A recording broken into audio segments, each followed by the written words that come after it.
Welcome back to Base Bible.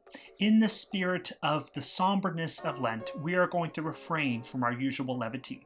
Our overall short lesson for the season of Lent is about fighting against temptation and God's plan of salvation to save us from sin.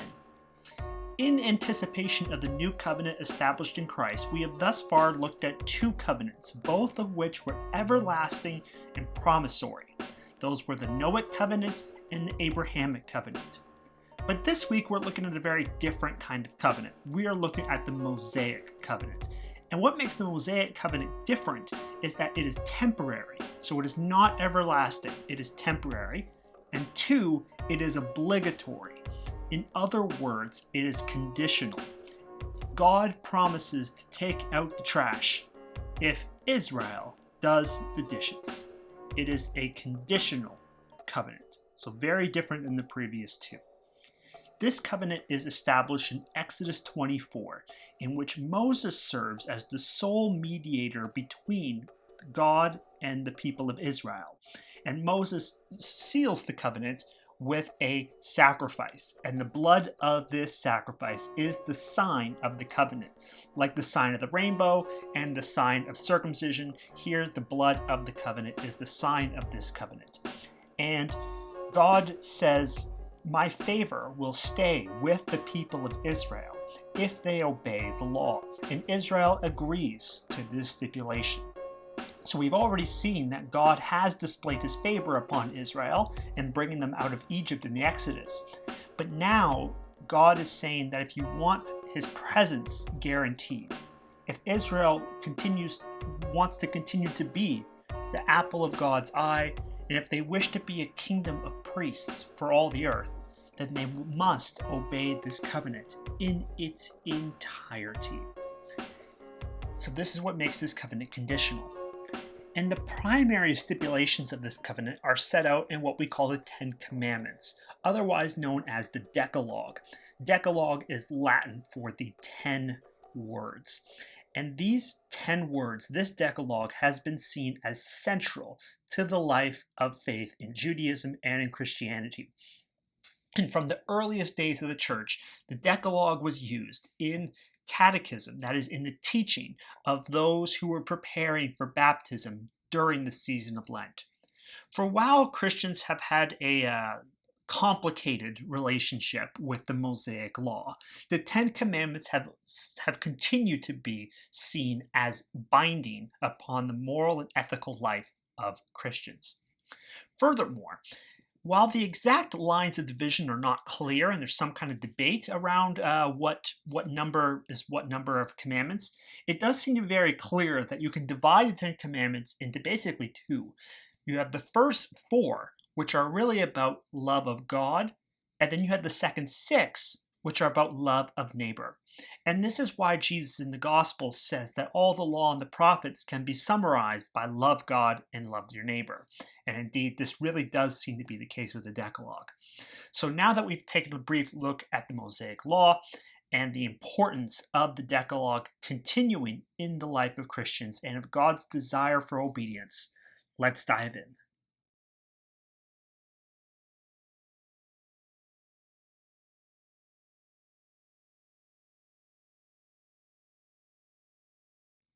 While the Mosaic Covenant is an obligatory covenant, it requires obedience to certain laws, we can see that in verse 2, it actually begins with God's initial act of grace in the Exodus.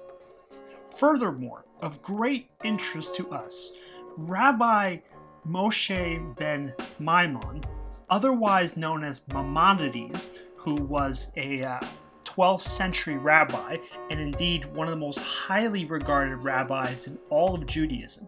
He wrote in his very important text, Hilkot Yesodi HaTorah, that verse 2 of our passage is itself a command. Here's what Maimonides says about verse 2. Knowledge of God is a positive commandment, as I am God your Lord. Anyone who presumes that there is another God transgresses and denies a fundamental principle of faith, because this is the great principle of faith upon which all depends. Thus, we have God's initial act of grace, but then also the people's faith in response to that grace. Remember Abraham and Paul from last week. Pretty amazing, eh? However, verse 5 is often very troubling for people in our passage. I am a jealous God, punishing children for the iniquity of their parents. Let's deal with the second part first. In other places in the Hebrew Bible, this apparent notion of children being held accountable and guilty for the sins of their parents is explicitly rejected. So, what are we to make of verse 5 here in our passage? Well, it's important to note here that the verb for punish here, the Hebrew verb is pakad.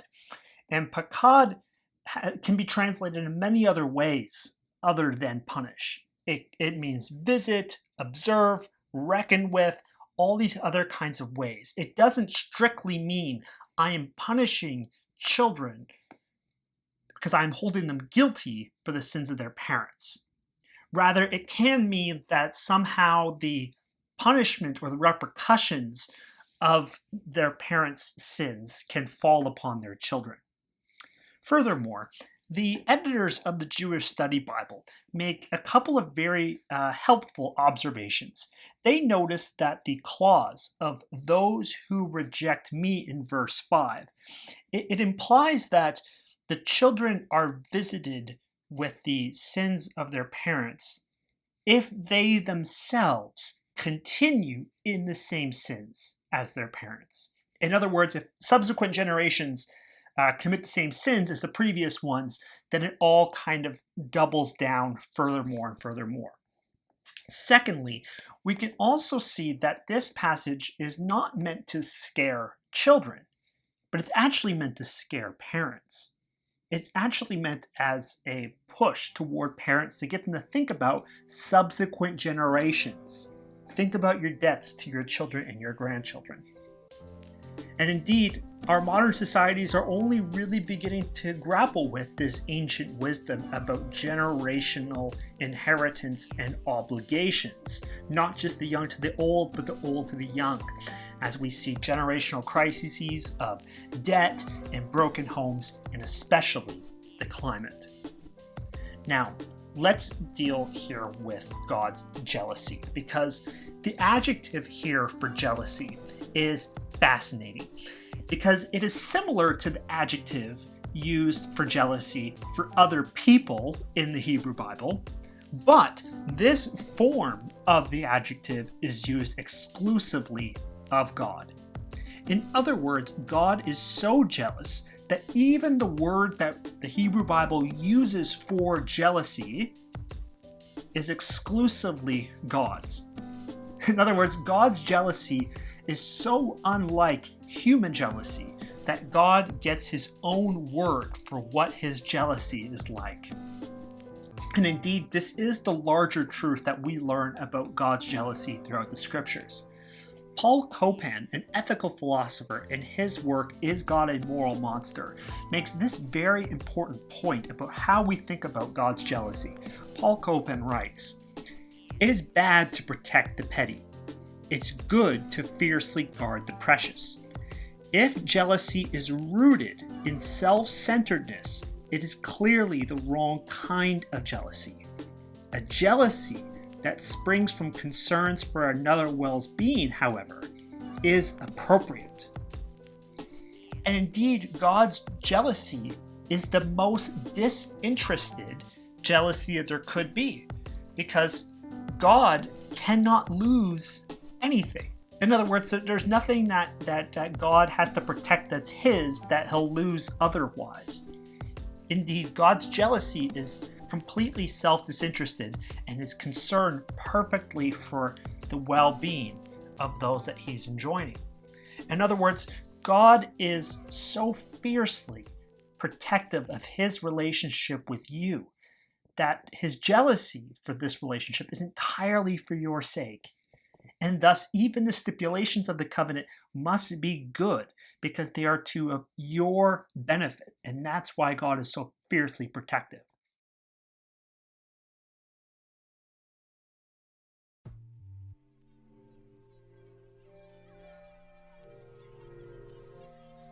Initially, scholars were convinced that Psalm 19 must have been two separate poems, because the link between verses 6 and 7 is not immediately clear. It looks like it jumps. But as we discovered more ancient Near Eastern hymns of a similar genre, like the hymn to Shamash, we discovered that the sun was actually frequently employed as a metaphor for the administration of justice.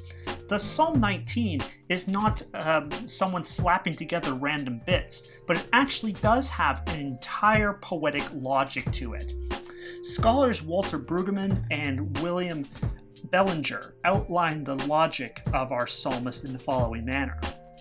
Verses 1 to 6 begin with El, the name for God as creator, whose creation gives knowledge of himself, but the sun especially brings light and joy. Then in verses 7 to 10, we are brought to Yahweh, the name of the God of Israel, whose law, specifically the Torah, gives instruction, bringing light and joy like the sun into our lives. Finally, verses 11 to 13 bring us to the intimacy that the psalmist has with God as my rock and my redeemer, seeking the knowledge of God and of committing to the Torah, asking for God to clear him from shadowy hidden things, bringing great joy in obeying these commandments. So in order to see how our psalm is an appropriate response to the Ten Commandments to the Torah, we need to ask ourselves a very basic question, which is, why is our psalmist so delighted in the law? C.S. Lewis, in his Reflections on the Psalms, notes that it's kind of an odd thing to regard commandments, thou shalt not, as a cause for joy. We might respect moral rules, we might follow moral rules, but sometimes moral rules can feel like a killjoy and are burdensome. So why is it that our psalmist is seeing them as an occasion for the revival of the soul as true and as a cause for joy? Well, what we as children of modernity might miss is that for much of the ancient world, reality, the reality that we lived in, had an intrinsic moral order to it. In other words, there wasn't just bare reality upon which humans would slap external laws upon, but in some sense, integral to reality itself was a moral law. And then our job was to try to conform ourselves to the intrinsic moral law of reality. You can see this across the ancient world, whether it's Confucian concepts of order, Buddhist concepts of karma, indigenous peoples' idea that we need to heed the land, or if it's fate in Greek mythology. In many ways across the ancient global world, we had this notion that reality had an intrinsic moral order, that we weren't just following arbitrary rules that were slapped on us, or we weren't just creating rules, but that we were actually discovering the moral law of the universe in which we were to conform ourselves. And so our psalmist, in his own Hebraic way, is showing that he wants to live his life in conformity with reality. And the reason that the law, the Torah, is such an occasion for joy for him is that the Torah is showing him what the moral law of the universe truly is.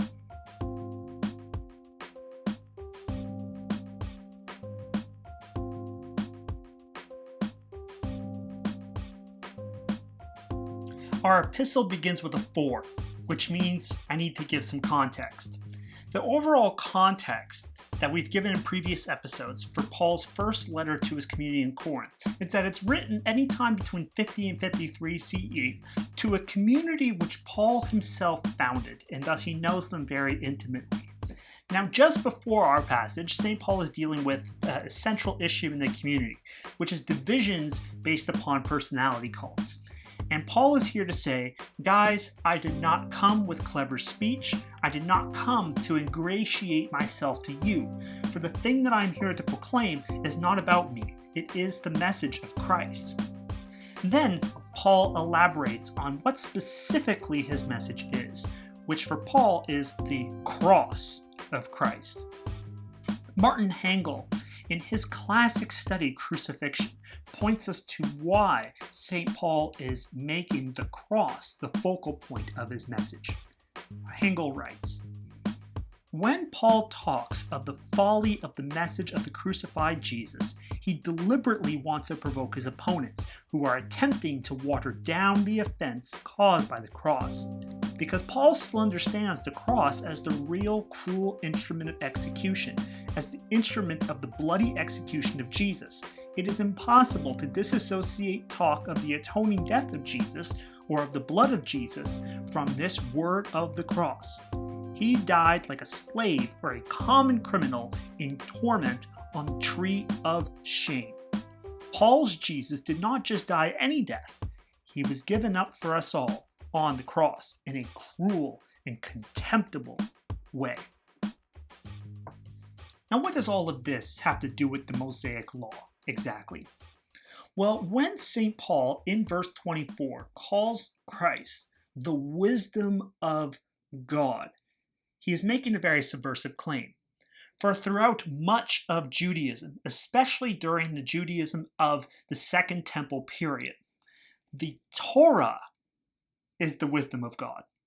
And it makes sense. If Torah is the guide for all of reality, then it makes sense to call Torah the wisdom of God.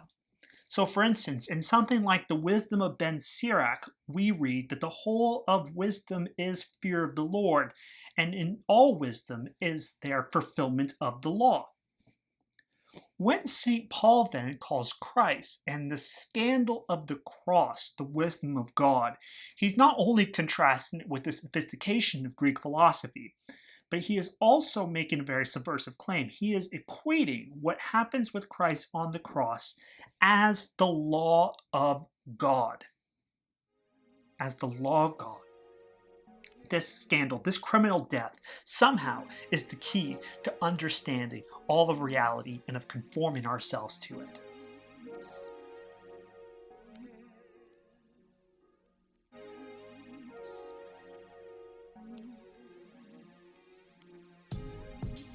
In the ancient Near East, temples were not just sites of worship, but in fact they were warehouses, banks, tax collection centers. Thus, the official appointees in temples were also government officials, essentially.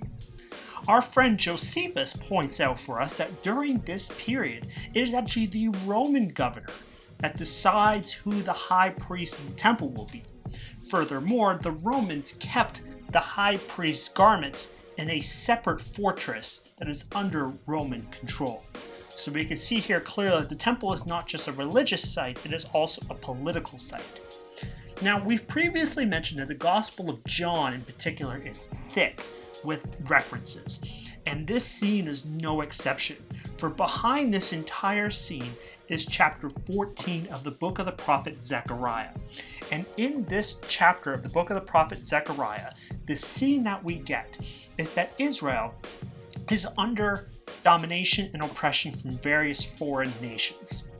Then Yahweh comes in, destroys those foreign nations, installs himself as king. Then Jew and Gentile alike are brought to come and worship in the house of God. And in this house of God, there will be no traders or merchants. So clearly, Jesus is performing an act that symbolically shows that Jesus thinks of himself as Yahweh coming to purge the land of Israel from pagan influence, to install the kingdom of God, and to bring about true worship in the temple that is not dominated by economic activity. If this were not enough already to show that this was a seditious activity on Jesus' part, which in the other Gospels it's clear that this is the thing that sets off the chain for Jesus' crucifixion. We also see here that when Jesus drives out these merchants, that the verb here for drive out is exbalo.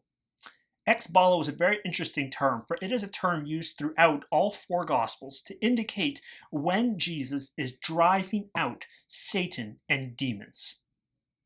In other words, so far we've had Christ confront Satan in the wilderness, then Satan in the person of Peter, and now even here in the house of God. Now, interpreters have pointed to a whole variety of reasons as to why Christ is condemning the activity here. Is it exploitation of the poor through heavy taxation? Is it the pagan influence upon the coinage in the temple, that there's kind of an idolatry going on the money that's used in the temple? Is it a condemning of the simple greed and covetousness of the priestly elite? There's all kinds of reasons of why Jesus could be doing what he was doing here. And frankly, personally, I find all of them plausible, and they're not mutually exclusive either. I think there could be a whole line of reasons as to why Jesus is condemning the temple in such a way. But another really important thing to see is that no matter what the cause, it's going to be a breaking of the 10 Commandments, if it's the commandment about idolatry or the last commandment about covetousness. Now, lastly, we're going to close with how the disciples in our gospel remembered this verse from Psalm 69, "Zeal for your house will consume me." Remember how in our Exodus passage we were showing that God was jealous for his worship. Well, here we see Jesus displaying that same jealousness for proper worship of God and for the proper love and treatment and justice towards God's people that the God of Exodus has displayed. However, there is also a tragedy behind this quotation from Psalm 69, for we see that not only is Jesus inflamed with this holy jealousy, but Jesus himself will be consumed by his enemies on the cross, as his enemies crucify him on the cross, specifically for his zeal for proper worship of God. He who scourged them was himself scourged. Now, on Ash Wednesday, we talked about how one of the practices of Lent is personal self-examination as well as communal examination as the church. And here for us, we have a figure named Alcuin of York, who is an 8th century English clergyman and scholar. And in his commentary on the Gospel of John with regard to this scene, he makes this interpretation of the scene, with which we'll close as our word for the church. Zeal, taken in a good sense, is a certain fervor of the spirit, by which the mind, all human fears forgotten, is stirred up to the defense of the truth. To take the passage mystically, God enters his church spiritually every day and marks each one's behavior there. Let us be careful then, when we are in God's church, that we indulge not in stories or jokes or hatreds or lusts, lest on a sudden he come and scourge us and drive us out of his church. That is us here for this week. Our overall short lesson for the season of Lent has been, Lent is about fighting against temptation and God's plan of salvation to save us from sin. And for our third week of Lent, we have looked at the Mosaic Covenant, specifically the 10 Commandments, and how this standard of the 10 Commandments shows God's desire for obedience to the law, and in our calling as Christians to live up to the law of God. And we saw this particularly in several ways. That God is fiercely protective of his relationship with you for your sake. That we are to ask God to conform our lives to life-giving reality, to embrace the offense of the cross as the law of God, and finally to let Christ in our church to clear out our sin. Once again, thank you for coming week after week. We really, really appreciate it. Please remember to share and like and subscribe to the channel. All the information down below for Facebook, Twitter, Instagram, all of it, especially for our Patreon page. Please consider becoming a Patreon member to help fund and continue this ongoing work as we seek to study the scriptures together. We will see you here again next week for Refreshment Sunday. Blessings to you.